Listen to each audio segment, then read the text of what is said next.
Alors pourquoi je suis à Madagascar? Parce que on va essayer de faire des trucs intéressants pour vous, pour nous. J'ai mon fils qui vit à Mada, donc j'en profite. Et là, le premier jour, bon, on s'est un peu perdu dans les rizières et on est guidé par deux petites gamines adorables qui nous montrent quel chemin prendre pour sortir de ce dédale, ce labyrinthe de rizières.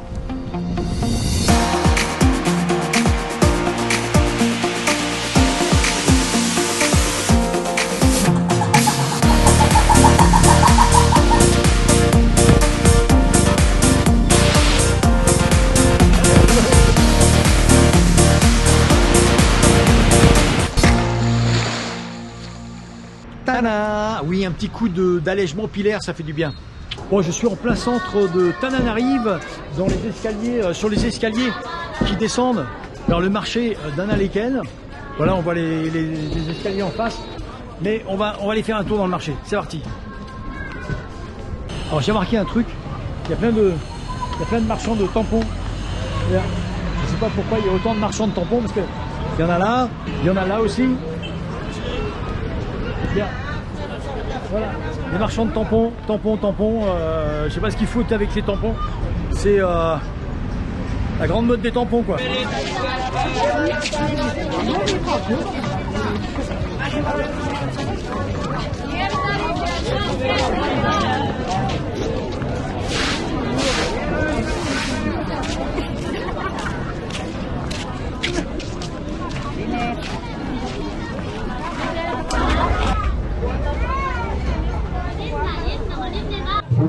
Si vous voulez des tongs, il y a de quoi faire. Hein.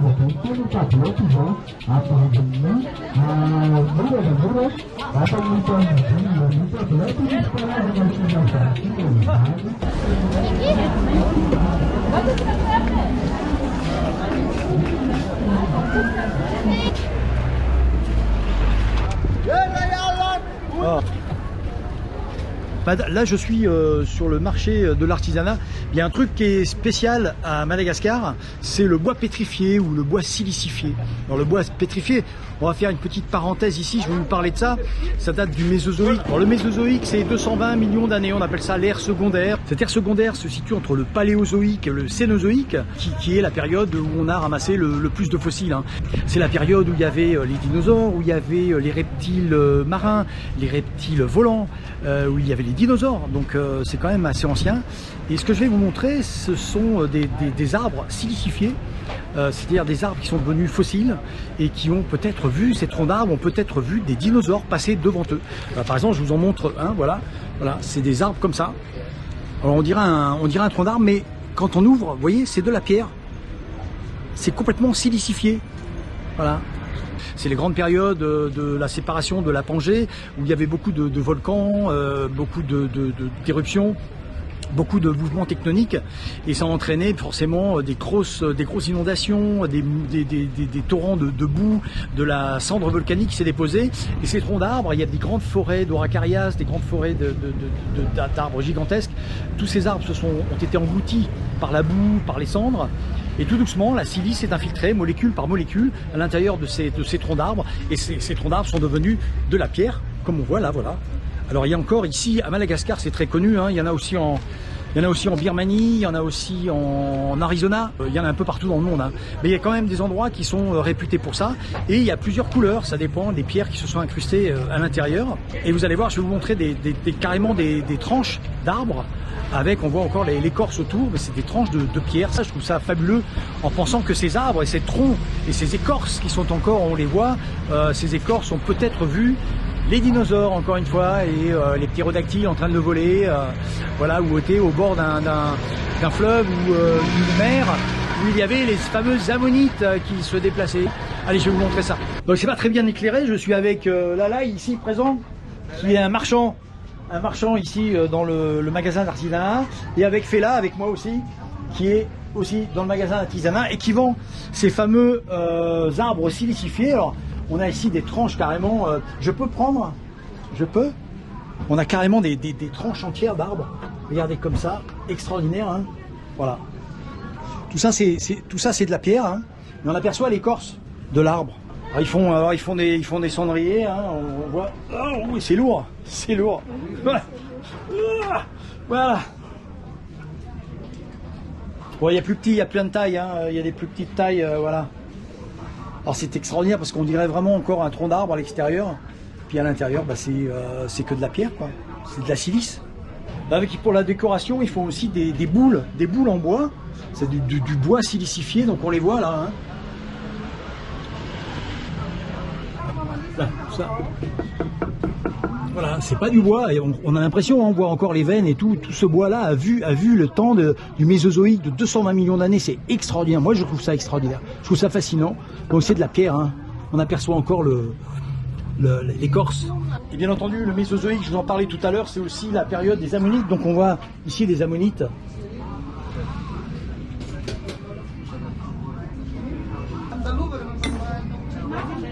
Voilà les fameuses ammonites. Le nom vient du dieu Ammon égyptien, qui a le bélier, qui a les fameuses cornes en forme d'ammonites. On appelle ça bois silicifié, mais on appelle ça aussi bois pétrifié. Pourquoi pétrifié? Parce que pétro, ça vient du mot grec qui veut dire pierre.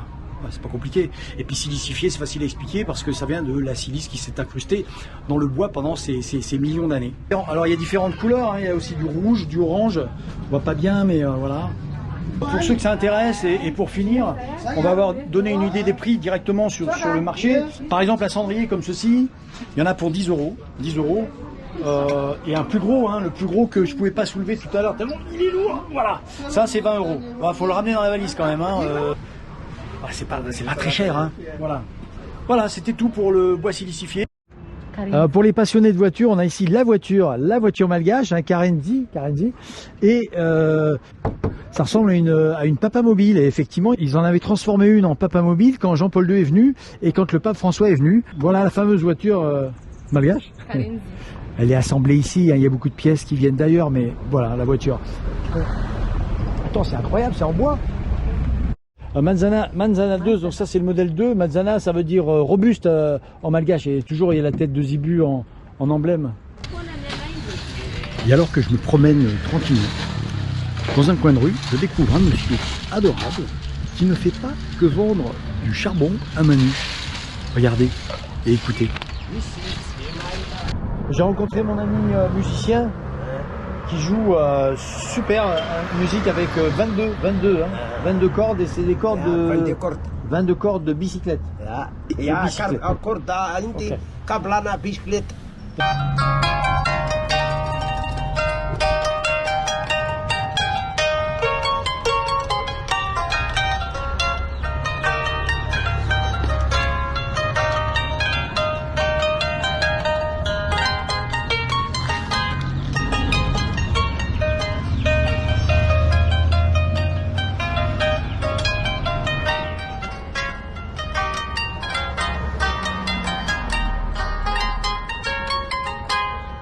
Okay.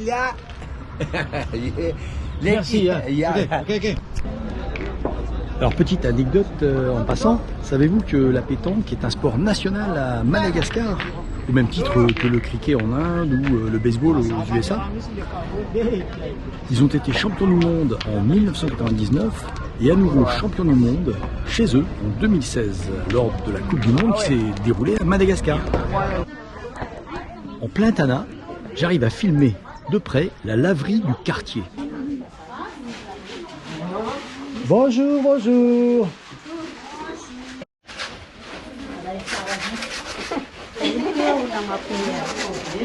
avez un très beau sourire. Et oui, figurez-vous que les Malgaches ont l'habitude de faire sécher le linge sur les arbres, sur l'herbe, sur les bosquets, car ils n'ont pas toujours des fils pour suspendre le linge. Et ça se passe un petit peu partout, hein, je l'ai vu un peu partout.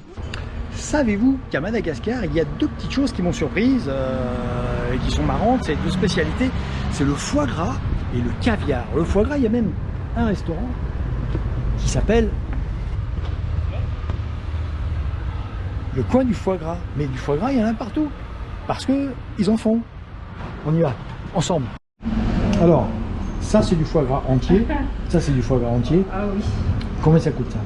Alors 500 grammes, 110 000 arrière. 500 grammes, 110 000 arrière. D'accord. Et ça c'est le petit, hein. Ouais. 250 grammes, 65 000 arias. D'accord. On ramasse de ça, ça c'est pareil. Et la conservation c'est 6 mois, tout ce qui est... Ça c'est 6 mois. Oui, tout ce qui est... Et ça? Ça c'est 1 mois. Ça c'est 1 mois. Et c'est moins cher? C'est moins cher, il y a différents parfums aussi. Ah, il y a des parfums. Oui, des parfums. Qu'est-ce qu'il y a comme parfum? Alors, il y a poivre vert, vanille. Poivre vert, vanille. Raisin, nature, quelquefois gingembre, chocolat, un peu de tout. Raisin, nature, chocolat? Oui. Ah, ça c'est original. Et donc c'est avec celle-là. Et les marquettes, référence ça dépend, aussi. c'est à peu près en moyenne le prix? Alors, 50 000 arias. 50 000 arias. Oui. Ok, d'accord. Ben, c'est gentil, merci. Merci à vous. Merci bien.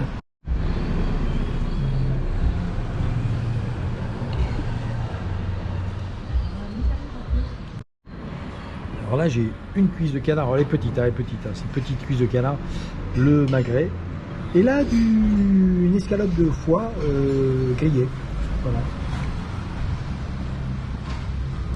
Je suis actuellement sur l'avenue de l'Indépendance, juste ici, et qui est au pied de cette fameuse colline où on aperçoit le palais de la Reine. Ouais, il y a beaucoup de bruit, hein. Et complètement au nord de cette avenue de l'Indépendance, nous avons la fameuse gare, la gare d'Antananarive, qui date de 1908-1910 sur les plans de Monsieur Fouchard. Toutes les gares ressemblaient à ça au 19e siècle, hein, fin 19e. Et on l'appelle la gare Soarano. Pourquoi Soarano? Ça veut dire les bonnes eaux, parce qu'elle a été construite sur l'emplacement d'une fontaine, d'une source d'eau. Je suis venu il y a une vingtaine d'années, c'était complètement à l'abandon, hein, tout était fermé, on apercevait, il fallait regarder à travers les grilles. Maintenant elle a été un petit peu rénovée, il y a des boutiques à l'intérieur, on va aller y faire un tour. Mais ce qui manque forcément, bah, c'est des passagers, hein, parce que il n'y a pas de rails, enfin les rails ils sont complètement envahis par la végétation, il n'y a plus de train. De toute façon il n'y a pas un seul train qui part de Tana et qui va quelque part régulièrement. Donc il reste quelques voies ferrées pour les plantations, les choses comme ça, mais tout ce qui a été tenté dans les voies de chemin de fer à Tana, enfin en tout cas à Madagascar, bien, vu le relief, c'était un petit peu compliqué. Donc voilà, on rentre dans cette gare, c'est très joli, hein, ça a été aménagé. Voilà. Bon, il y a des magasins vides, hein. Si ça vous intéresse de monter une boutique ici. Il n'y a pas grand monde. On aperçoit encore quelques rails.